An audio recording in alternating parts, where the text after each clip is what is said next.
Good morning. Hey everyone.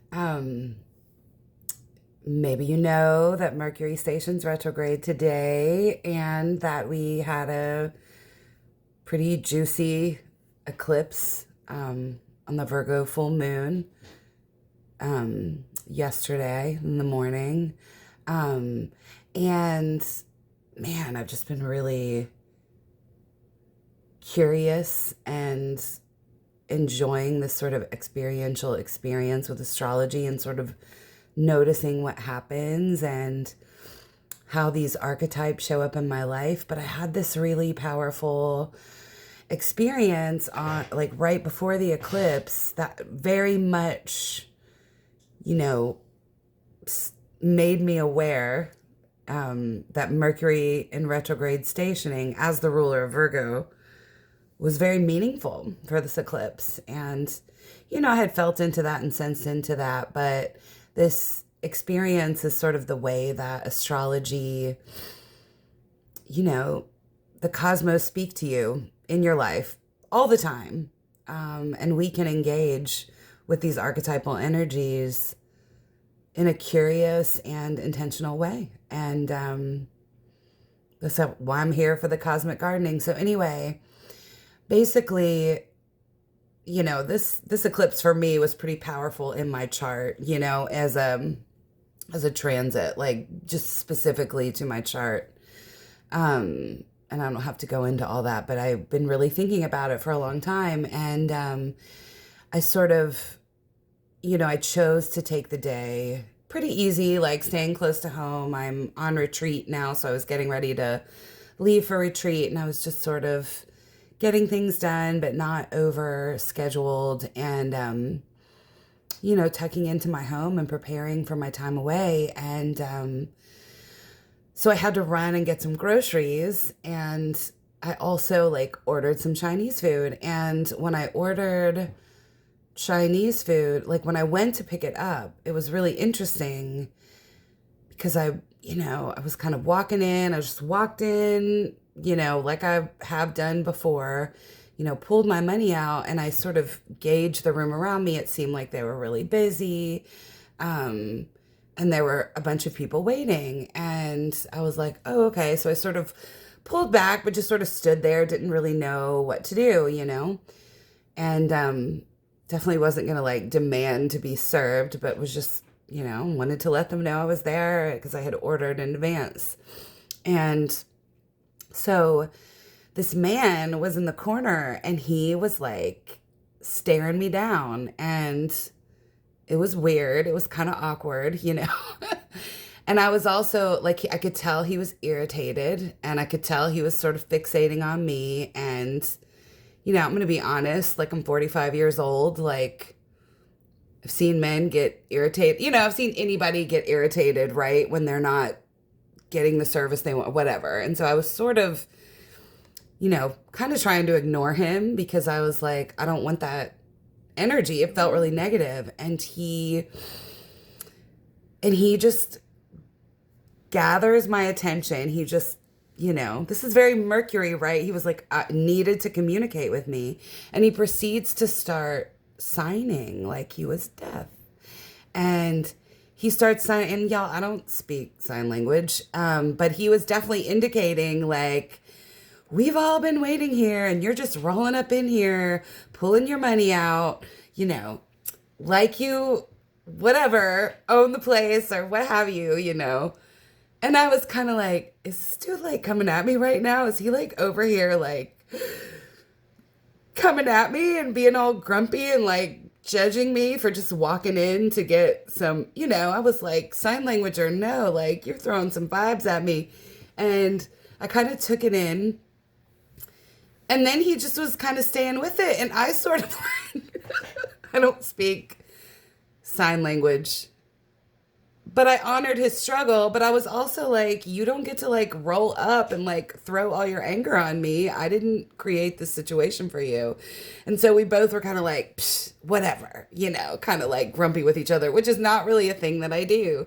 Well, then they immediately called me up to get my food. And when I went up there, the woman was like, oh God, I'm so glad you speak sign language. And I was like, actually, I don't. I'm just like, this fellow was trying to communicate and I was just trying to listen differently. Like, key Mercury retrograde theme here, team. Like, take in information and communicate differently. It's not going to be as obvious.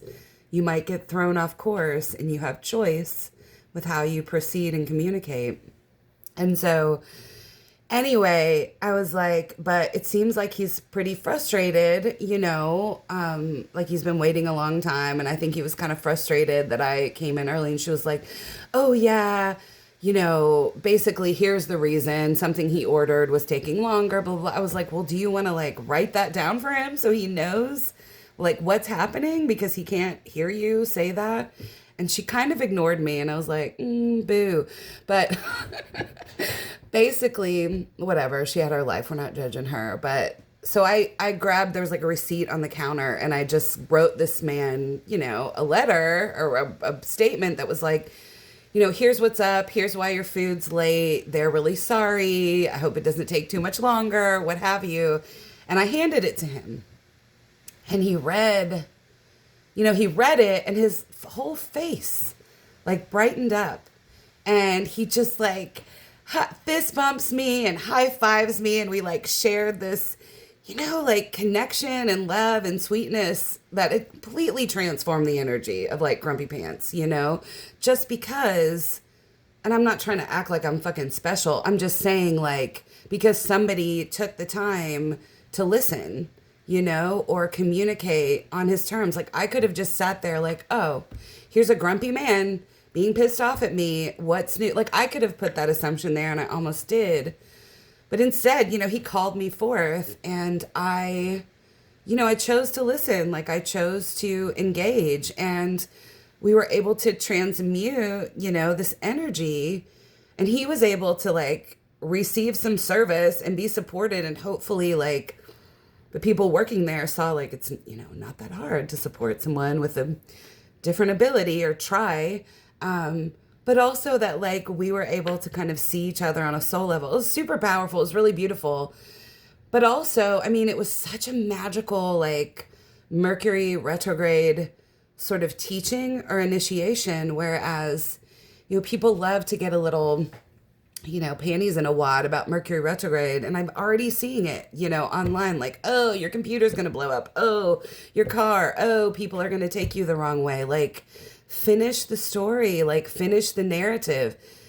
Mercury is the sacred trickster, It is, they are playing with you. They are messing with you a little bit so that you can reflect, find out more, go a little deeper, edit, and it's powerful medicine and I would love it collectively, if you're watching this video and you resonate, that as we move through Mercury retrograde time, that you engage with this in an intentional way. And when you're noticing that your thoughts are maybe, maybe going in a negative way, or maybe you're making assumption, or like you're not honoring the four agreements. It's a very Mercurial thing, right? Like taking things personally, like not being impeccable with you. Like if you're recognizing that about your Mercury, about your communication function, like this is a really beautiful time to acknowledge, this sacred teacher, the sacred trickster, the Mercurial, teacher that we get at this time during Mercury retrograde, and to learn, and get curious. And so I just really wanted to share that story. I thought it was really special and powerful. And I will say one other thing, and this is how Mercury sort of kind of goes down the line. Like I hadn't really been able to tell anyone that story, but I was like so moved by it. But like I said, I've kind of been in this solitude. And I was walking by, anyway, I ran into a friend who happened to be like on the phone talking to someone who had just been wondering about Mercury retrograde and had just been like, oh, I'm traveling, sort of feeling that, oh God, this is going to be hard energy. And it was like, without even knowing that, like I just told this friend like my story. I was like, listen to this wild, silly stuff. And they were able to sort of share that with this person who was just beginning to get curious about Mercury retrograde, just beginning to learn about this teacher. And I feel like Mercury is sort of, because, also because of just like the juiciness of this full moon and this eclipse and like the rulership, involved, Mercury ruling the South. No, maybe you don't know, but I'm just saying. We were able to kind of transmit that Mercury teaching sort of as soon as it was invited, like as soon as this person was wondering about it, this story and this playful process kind of came through of how to work with it. And I just feel like, yeah, Mercury wants to play a lot more, I think, than it wants to totally fuck your life up. So, engage, take this time, listen differently, get curious, edit, reflect. There's a really reflective potential right now at this eclipse season, these last moments right now of Neptune and Pisces. Venus is retrograde, Mercury is retrograde. Like any slowing down and like tuning in is likely rewarded. So anyway, I'm on retreat, but maybe this video will load, but I just thought it was a groovy story and it might be really sort of helpful for how you, for some curious things that open up for you. And I would love to like hear some stories, if people have sort of Mercurial experiences where the energy is tricky and they sort of get curious or play with it and how maybe that's transmuted or shifted. So, yeah, I hope to hear from you. All right. Take care, beautiful ones.